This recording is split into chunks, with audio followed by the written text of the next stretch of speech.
Hinaawat naman ni Chian ang kanyang mga kasama dahil alam niya nang mangyayari ito na bigla naman sila nang marinig nila ito. Sabi pa ni Chian na ang bagong escort chief ay ayaw sa akin kahit na hindi ito mangyari ay gagawa siya ng ibang rason para paalisan ako, subalit nangyari lang ito ng mas maaga. Habang nagtataka pa rin ang matanda na mahirap daw makahanap ng katulad niya na magaling sa kanyang trabaho, nakangiting sinabi naman ni Chian dahil magaling lang talaga siya at napatahimik naman ang mga kasama niya at nagsalita siya sa kanyang isip na ang pagiging magaling sa trabaho ay hindi naman talaga mabuting bagay kapag nakita mo ang iba na nagkakamali. Kahit ayaw mo itong malaman at dagdag pa nito na ikokonsidera niya na lang ito na isang kompetensya sa mga mababait at hindi sana siya umakto pa ng kakaiba kapag iba ang numero na ipinipresento. Nagulat ito sa kanyang nakita dahil ang mga pagkain na nakalagay sa mesa ay puro mamahalin at tinanong niya ang kanyang mga kasama na bakit napakamahal ng mga pagkain. Sumagot naman ang matanda na wag niya na itong alalahanin at umenjoy na lang sa pagkain. Nagsalita na rin ang iba niyang mga kasama na si Chian ang nagligtas ng buhay nila, kaya ano pa ang hinihintay niya, kumain na agad siya. Since nandito na rin lang din sila ay uminom sila at magreklamo sa bagong escort chief. Sinabi pa nila na subukan ni Chian na kumain ng braised fish dahil ito ang pinaka popular na pagkain dito at makikita naman natin ang lungkot sa mukha ni Chian na mukhang may iniisip itong malalim at tinanong naman ng captain ang vice captain kung ang ASUS Stronghold daw ba ay ang pinamumunuan ni Guang Hayochang. Sumang-ayon naman ang vice captain at sinabi pa nito ang ASUS Stronghold ay ang pinaka mapanganib na grupo sa Green Forest at may narinig din siyang usap-usapan na may isang grupo ng escort establishment ang inubos nila at ang natira lamang ay ang mga taga-porters. Kung gayon daw mukhang ang mga yun ay ang mga porters. Nagtataka naman ang vice captain kung paano nakasurvive ang mga porters na yun dahil wala naman silang alam sa martial arts. Pinatahimik naman ito ng captain dahil nakikinig ito sa mga pinag-uusapan ng mga kasamahan ni Chian na nasurpresa daw sila dahil napakabilis mag-isip ni Chian at nagkaroon pa ito ng 4 na rason para buhayin sila ng mga bandido ng ASUS Stronghold. Sinabi mo ito sa kanila ng harap-harapan. Nakakamangha ka talaga. At habang nakikinig naman ang dalawa ay ang vice captain ay naiinis. Nagulat naman sila nang marinig nila ang sinabi ng isang kasamahan ni Chian na ang mas nakakabigla pa ay sumang-ayon sila sa 4 na rason na yun at binuhay sila. At sa loob naman kung saan kumakain sila ay narinig daw nila ang dalawang rason na sabi ni Chian, ngunit ang dalawa pa ay hindi nasabi pa naman ng matanda na nagtataka talaga siya at sana daw sabihin ito ni Chian sa kanila at alisin sa kanilang isipan ang kanilang pagtataka. Nagsalita naman ang isa na baka ang ika-3 rason ay palayain sila at ang chief ng ASUS Stronghold ay ang magiging bagong cardinal chief at tinanong niya kung tama ba yun at sabi naman ng isa paano yun magiging posible at hindi niya pa rin maintindihan. Sinabi naman ni Chian nakalimutan nila ang ika-3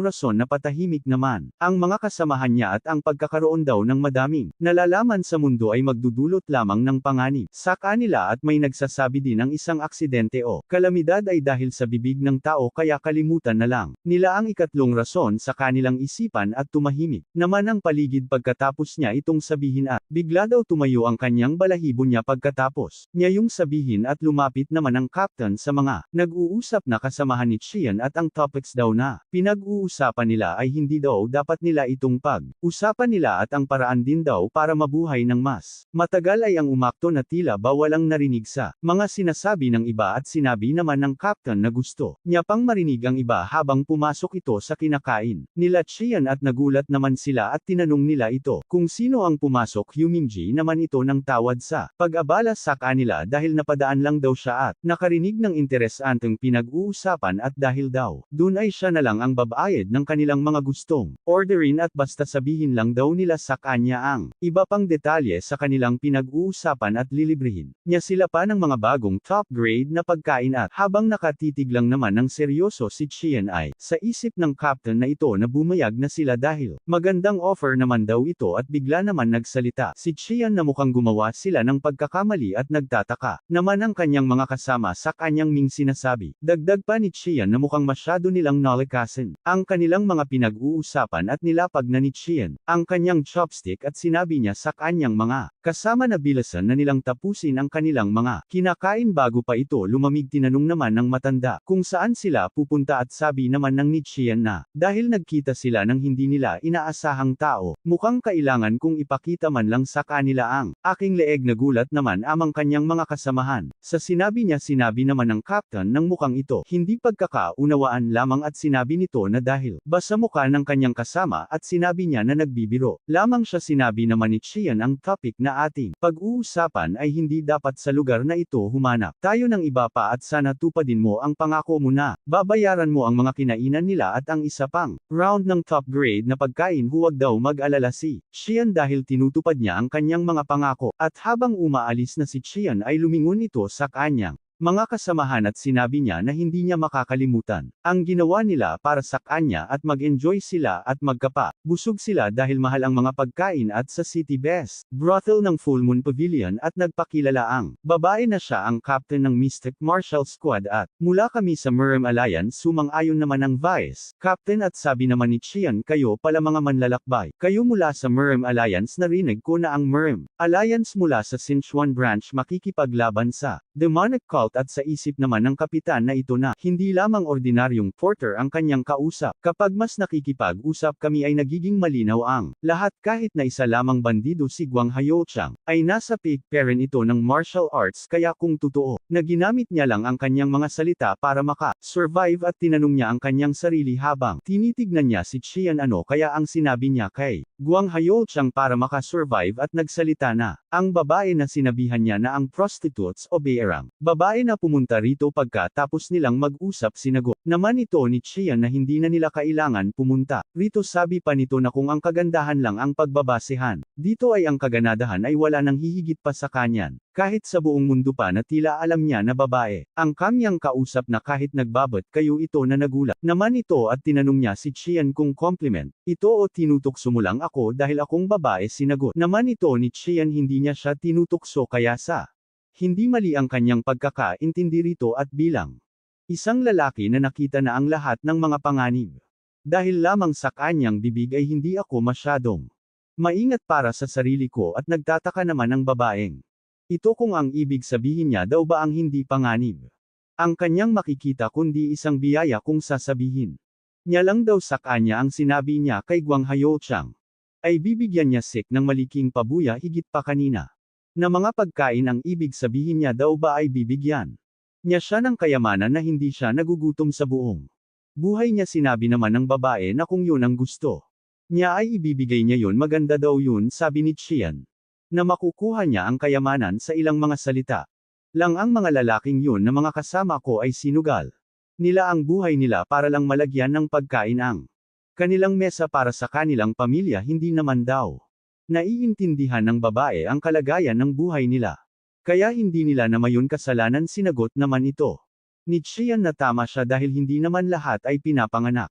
Sa parehong estado ng buhay nalungkot naman ang babae. At sinabi na mukhang wala naman patutunguhan ang kanilang pag-uusap kaya ang gusto niya ay pumunta na sila sa main topic at ang Great War ay nagsimula na ang labanan. Sa Merm Alliance at ang demonic cult ay ang Green Forest ay hindi peren pumipili kung sino ang kanilang papanigan at inoobserbahan peren nila ang sitwasyon. Merong 10,000 mga bandido ang Green Forest kaya depende sa kanila kung sino ang mananalo kung sino ang kanilang papanigan sinabi naman ni Chian na yun ang rason kung bakit mahalaga ang Cardinal Chief at yun ay hindi ko sayo basta-basta lang masasabi sayo at inalok niyang uminom ang babae at inalok niya itong makipagpastahan sa kanya sinabi naman ng Vice Captain. Na mukhang iniiwasan mo ang pag-uusap na ito dahil dito. Ay sinabi na lang ni Chian na kalimutan na lang ninyo. Ang yun kayo ang may kailangan sakin hindi ako kaya. Nenas naman ng Vice Captain tinanggap naman ng babae. Ang inalok ni Chian habang nanggagala iti peren ang Vice Captain ay tiyanong ng babae na sabihin niya sa kanya. Ang gusto niya na mangha naman si Chian at sinabi naman ni Chian na kailangan sila lang dalawa ang nandito. At ang gusto ko ay kailangan mo akong matalo sa pag-inom at sasabihin ko sa iyo ang kailangan mo nag-aalala. Naman ang Vice Captain sa kanyang kapitan na hindi nila pwedeng gawin ito at sinabi naman ng babae na tatanggapin niya ang hamon ni Chian sa kanya at sinabi pa ng Vice Captain na mukhang wala naman impormasyon tungkol sa kanila. Si Chian kaya kailangan na nilang bumalik sa kanilang mga kasama at sinagot naman ito ng kanyang kapitan. Na siya na ang unang bumalik sa kanilang mga kasama. Nagulat naman ang vice captain at ayaw niya pa sana itong sundin kaso sinabi ito ng kanyang kapitan na isa yung utos at sinunod naman ito ng vice captain. Basta hindi niya daw kalimutan na magkikita-kita sila. Bukas ng umaga ng 10:00 at tinanong naman niya ang kanyang kapitan na sila lang ang nag-uusap sa kanilang isipan kung ano ang gusto niyang gawin. Sinagot niya naman ito na wag na siyang mag-alala dahil alam niya naman kung gaano siya kagaling sa pag-iinom at kailangan ko ring makuha ang impormasyon sa kanya tungkol sa Aso Stronghold. Naghanda naman umalis ang vice captain dahil isa daw itong magandang oportunidad sa kinala sabi ng kanyang kapitan at binuksan niya na ang pintuan at isinara niya ito agad at sa kanyang isip na hindi maganda ang nararamdaman niya tungkol dito.